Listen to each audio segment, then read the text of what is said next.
इस नए विश्लेषण में आपका स्वागत है। आज हम इंटरनेट की दुनिया में अचानक हुए एक बहुत ही बड़े, अजीब और सच कहें तो काफी विस्फोटक राजनैतिक घटनाक्रम की बात करने वाले हैं। एक ऐसा डिजिटल आंदोलन जो कहीं से अचानक उठा और जिसने रातों रात लाखों लोगों का ध्यान अपनी ओर खींच लिया। तो चलिए इस डिजिटल बगावत को थोड़ा गहराई से समझते हैं। अब इस पूरी कहानी को समझने के लिए जरा एक सिचुएशन इमेजिन कीजिए। क्या होगा जब सिस्टम से पहले से ही परेशान और निराश बैठे लाखों बेरोजगार युवाओं की तुलना अचानक किसी कीड़े मकोड़े या पेस्ट से कर दी जाए। जाहिर है, जब एक लंबे समय से चली आ रही गहरी निराशा को ऐसी कोई विवादित चिंगारी मिलती है तो उसका अंजाम काफी अप्रत्याशित होता है। तो आइए देखते हैं कि असल में ये चिंगारी भड़की कहाँ से। 15 मई को मीडिया में एक रिपोर्ट बहुत तेजी से फैली। इसमें कहा गया था कि मुख्य न्यायाधीश ने कथित तौर पर सिस्टम पर सवाल उठाने वाले बेरोजगार युवाओं को कॉकरोच कह दिया है। हालांकि ठीक अगले दिन यानी 16 मई को एक आधिकारिक स्पष्टीकरण भी आ गया, जिसमें यह साफ किया गया कि वो टिप्पणी सिर्फ उन लोगों के लिए थी जो फर्जी डिग्री लेकर प्रोफेशन में आते हैं। लेकिन तब तक काफी देर हो चुकी थी और इंटरनेट पर ये आग पूरी तरह से फैल चुकी थी। और यहीं से जन्म होता है कॉकरोच जनता पार्टी यानी सीजेपी का। ये इंटरनेट कल्चर का अपने आप में एक बिल्कुल अलग ही लेवल है, जहां एक कथित अपमान को ही एक हथियार बना लिया गया।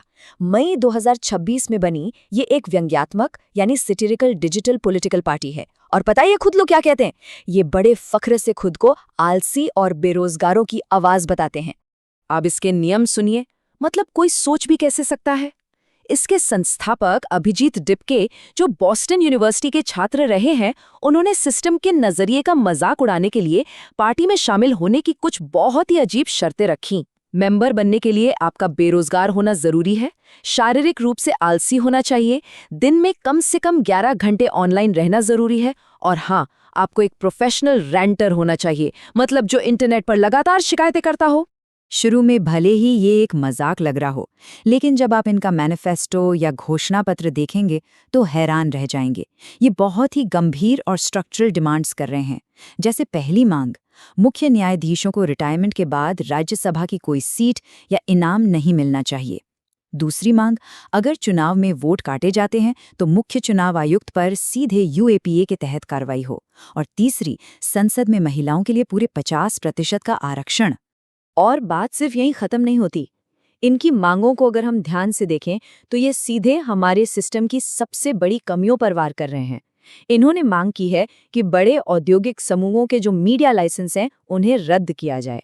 इसके अलावा जो नेता चुनाव जीतने के बाद अपनी पार्टी बदल लेते हैं, उन पर 20 साल तक चुनाव लड़ने या किसी भी सार्वजनिक पद पर रहने का बैन लगाया जाए। अब जरा इस वायरल मूवमेंट के नंबर्स पर गौर करते हैं, क्योंकि ये आंकड़े सच में आंखें खोलने वाले हैं। जहां दशकों पुरानी स्थापित राजनीतिक पार्टियों के फॉलोअर्स बनाने में सालों लग जाते हैं, जैसे बीजेपी के इंस्टाग्राम पर कुल 87 लाख और कांग्रेस के करीब 1.32 करोड़ फॉलोअर्स हैं, वहीं सीजेपी ने महज 5 दिनों के अंदर ही 63 लाख फॉलोअर्स का आंकड़ा पार कर लिया। ये डेटा साफ दिखाता है कि आज के दौर में डिजिटल व्यंग्य कितनी तेजी से ट्रेडिशनल पार्टियों को टक्कर दे सकता है। 2 लाख, जी हाँ, 2 लाख से भी ज्यादा। और ये कोई सोशल मीडिया लाइक्स नहीं है, ये उन लोगों की संख्या है जिन्होंने लिटरली कुछ ही दिनों के अंदर इस मूवमेंट की वेबसाइट पर जाकर खुद को रजिस्टर किया है। ये चीज दिखाती है कि कैसे ये सिर्फ मीम्स शेयर करने से आगे बढ़कर बहुत तेजी से एक प्रॉपर स्ट्रक्चर्ड डेटाबेस और एक सीरियस मूवमेंट में तब्दील हो रहा है। इस पूरे मूवमेंट की असली नब्ज पकड़ने के लिए रेडिट के एक यूजर का ये कमेंट देखिए। उसने लिखा, इस वक्त तो मैं सच में असली कॉकरोचों को भी वोट दे दूंगा।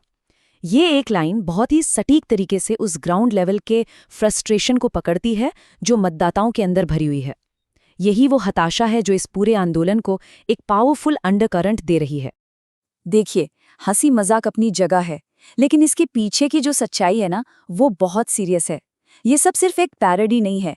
देश में बड़े पैमाने पर युवाओं की बेरोजगारी, नीट और सीबीएसई जैसे बड़े एग्जाम्स के बार बार होने वाले पेपर लीक और संस्थाओं में जवाबदेही की भारी कमी, यही वो असली मुद्दे हैं जो इस पूरे गुस्से की जड़ हैं।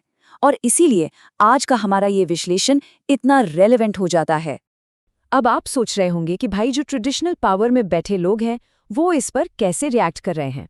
तो बता दें कि विपक्षी नेताओं ने तुरंत इस ट्रेंड को कैच कर लिया।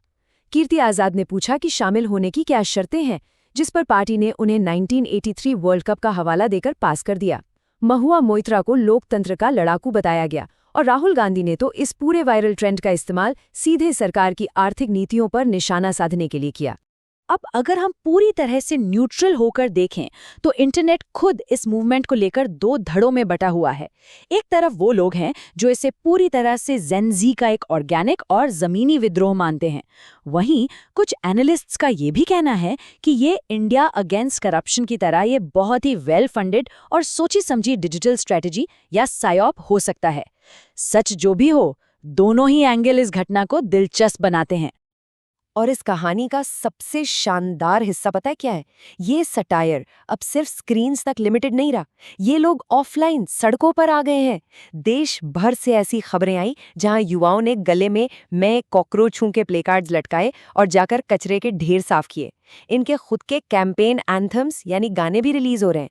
ये चीज साबित करती है कि इसका रियल वर्ल्ड इम्पैक्ट कितना गहरा है। तो अब इस विश्लेषण के आखिर में हम एक बहुत ही बड़े सवाल के साथ आपको छोड़कर जा रहे हैं।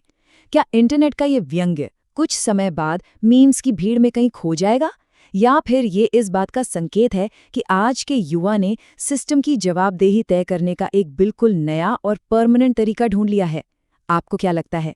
खैर, इस चर्चा का हिस्सा बनने के लिए आपका बहुत बहुत शुक्रिया।